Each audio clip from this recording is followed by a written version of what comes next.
नमस्कार, मैं हूं प्रदीप कुमार। आप देख रहे हैं पॉलिटिकल आइडिया। पॉलिटिकल आइडिया के आज के इस अंक में आप सभी दर्शकों का बहुत बहुत स्वागत है। मित्रों, आज हम बात कर रहे हैं फिर वोटर अधिकार यात्रा की। वोट अधिकार यात्रा के अंतिम चरण में अंतिम दिन उत्तर प्रदेश के पूर्व मुख्यमंत्री, समाजवादी पार्टी के मुखिया अखिलेश यादव की एंट्री होती है।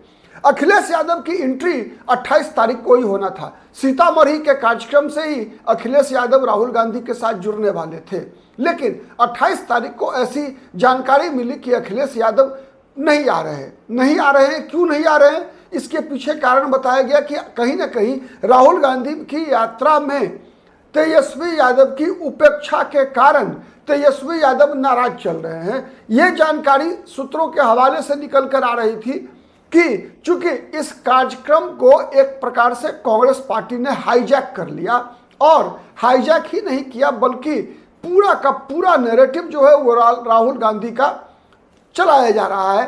इस वोटर अधिकार यात्रा में तेजस्वी दिख नहीं रहे हैं, राहुल गांधी दिख रहे हैं, प्रियंका गांधी दिख रही है, रेवंत रेड्डी दिख रहे हैं, डीके शिव कुमार दिख रहे हैं।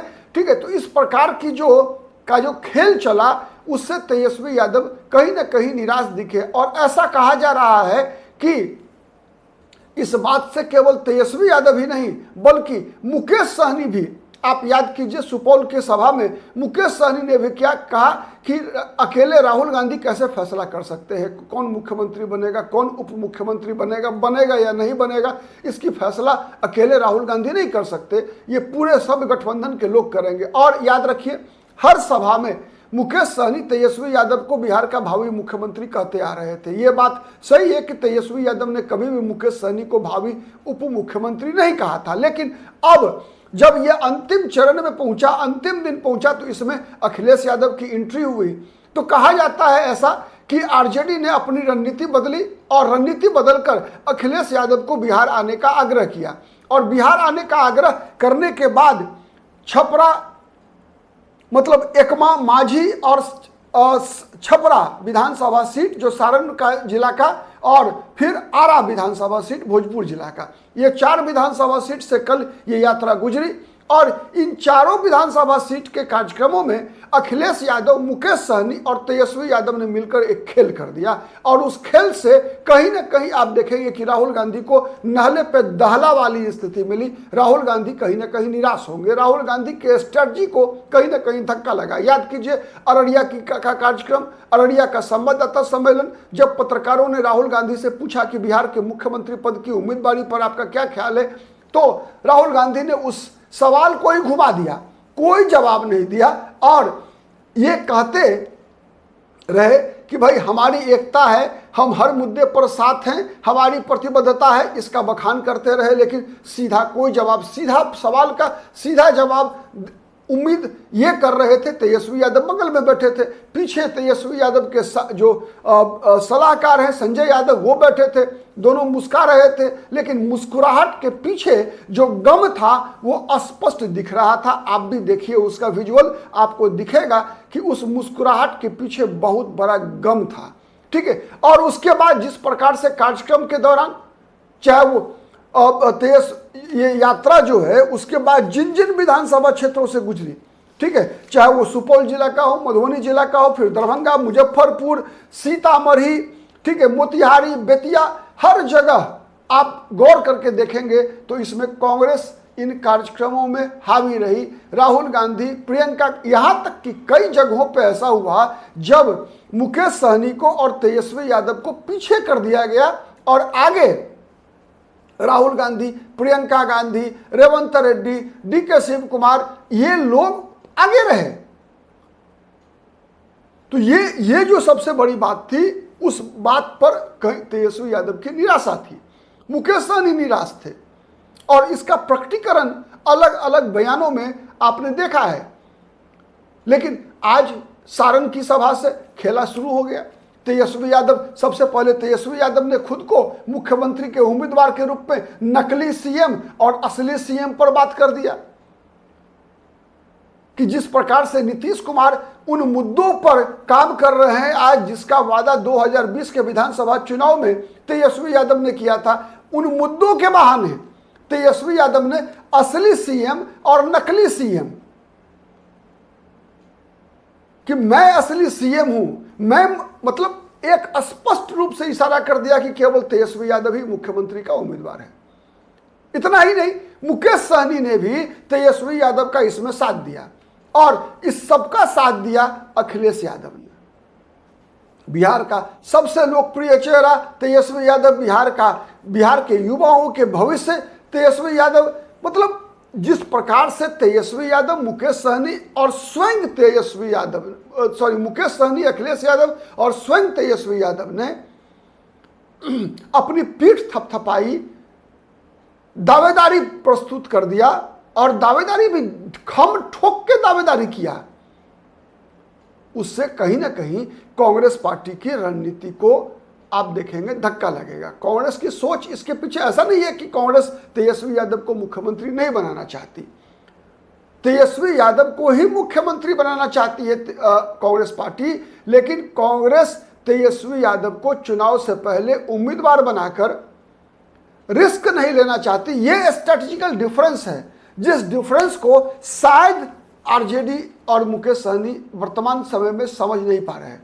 इन लोगों का भी जो पॉइंट है वो डर है, तेजस्वी यादव का भी डर है, मुकेश सहनी का भी डर है कि अगर इनके गठबंधन ने इन दोनों को मुख्यमंत्री और उप मुख्यमंत्री का उम्मीदवार नहीं बनाया तो जो ये वोट स्विंग एक्सपेक्ट कर रहे हैं कि उनके फेवर में, उनके गठबंधन के फेवर में, चाहे तेजस्वी यादव का अपना समीकरण हो, मुस्लिम यादव कॉम्बिनेशन का, या फिर मुकेश सहनी का निषाद समाज का वोट हो, यदि इन दोनों को लगता है कि यदि उनकी उम्मीदवारी की घोषणा नहीं हुई तो ये वोट छिटक सकता है। ये डर है जिस कारण से ये दोनों नेता एक तरह से आप क्या कहेंगे उसको,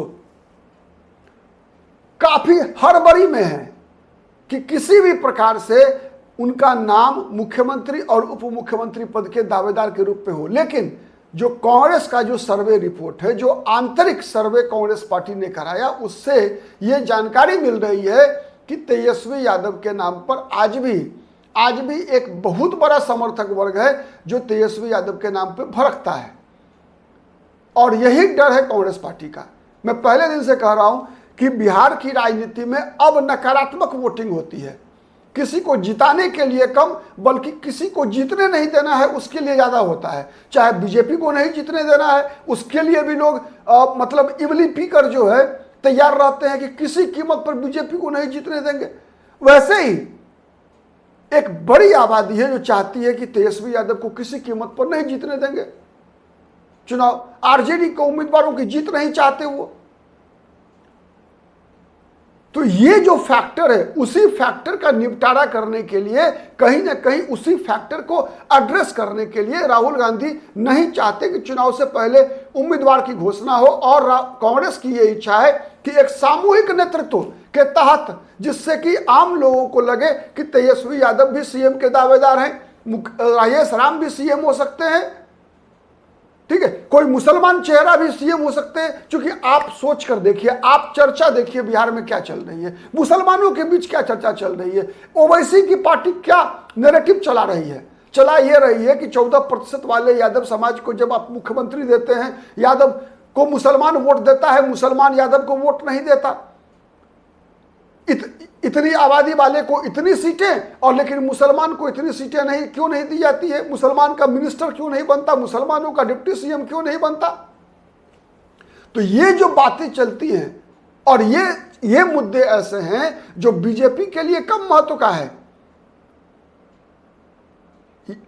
महागठबंधन के लिए, इंडिया अलायंस के लिए ज्यादा महत्व का है। आप कल्पना कीजिए ना कि पिछली बार की तरह सीमांचल में जिस प्रकार से एआईएमआईएम ने वोट काटा, आप याद कीजिए, केवल सीमांचल में नहीं बल्कि गोपालगंज का उपचुनाव याद कीजिए आप। गोपालगंज के उपचुनाव में क्या हुआ था? गोपालगंज के उपचुनाव में एआईएमआईएम ने उम्मीदवार खड़ा कर दिया था। चूंकि गोपालगंज में विधानसभा का उपचुनाव हुआ था, वहां के विधायक जो बीजेपी के थे सुभाष सिंह, उनका निधन हो गया था।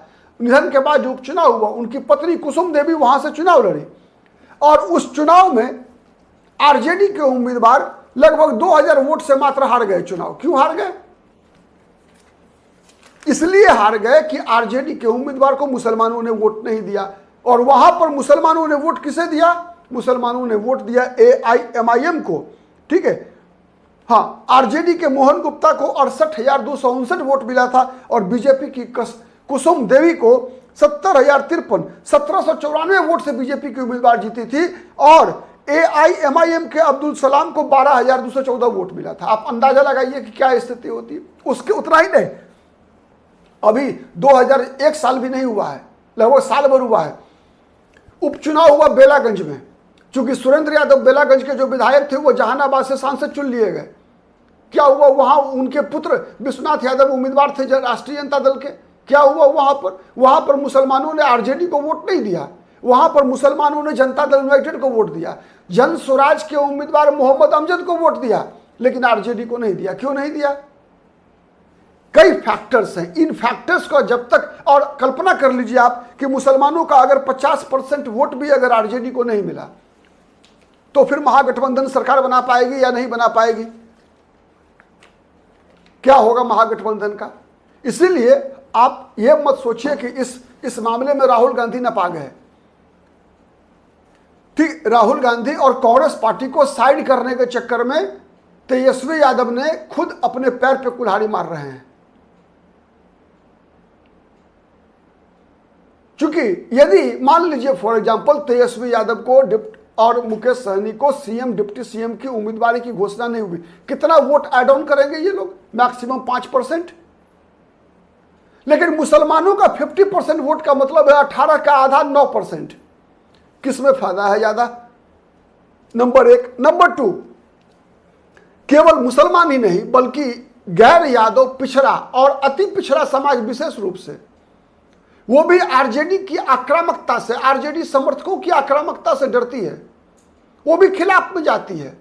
तो इसीलिए ज्यादा बेहतर आइडिया था जो कांग्रेस की स्ट्रेटजी है कि तेजस्वी यादव को मुख्यमंत्री का उम्मीदवार प्रोजेक्ट करके चुनाव नहीं लड़े। बाद में भले ही तेजस्वी यादव ही बनेंगे, क्योंकि सबसे बड़ा दल वही होगा, सबसे अधिक सीटें उसी की होगी, तो मुख्यमंत्री भी तेजस्वी यादव ही बनेंगे, इसमें कहीं कोई दो मत नहीं है। लेकिन एक संदेश जाना चाहिए कि नेतृत्व सामूहिक होगा और यही कांग्रेस की इच्छा थी। अब इसको डिरेल करने का जो प्रयास है, अब देखिए इसका परिणाम क्या होता है, आज कहना मुश्किल है। लेकिन ये सह और मात का खेल जो आंतरिक रूप से चल रहा है महागठबंधन के अंदर, इंडिया अलायंस के अंदर, उसमें एक दूसरे को नापने के चक्कर में, आज तो ठीक है, आज मैं सहमत हूं कि आज जिस प्रकार का खेल हुआ, जिस प्रकार का खेल अखिलेश, तेजस्वी और मुकेश ने किया, राहुल गांधी ने पा गए, कोई सही बात है, इसमें कहीं कोई दो मत नहीं है। कांग्रेस को इन्होंने पटकी मार दी इन लोगों ने, लेकिन क्या पटकी कांग्रेस को मारी है? क्या राहुल गांधी ना पाए हैं? अगर कुछ उल्टा पुल्टा हुआ तो ना पाएगा कौन? सोच कर देखिएगा। आज के लिए इतना ही, बहुत बहुत धन्यवाद।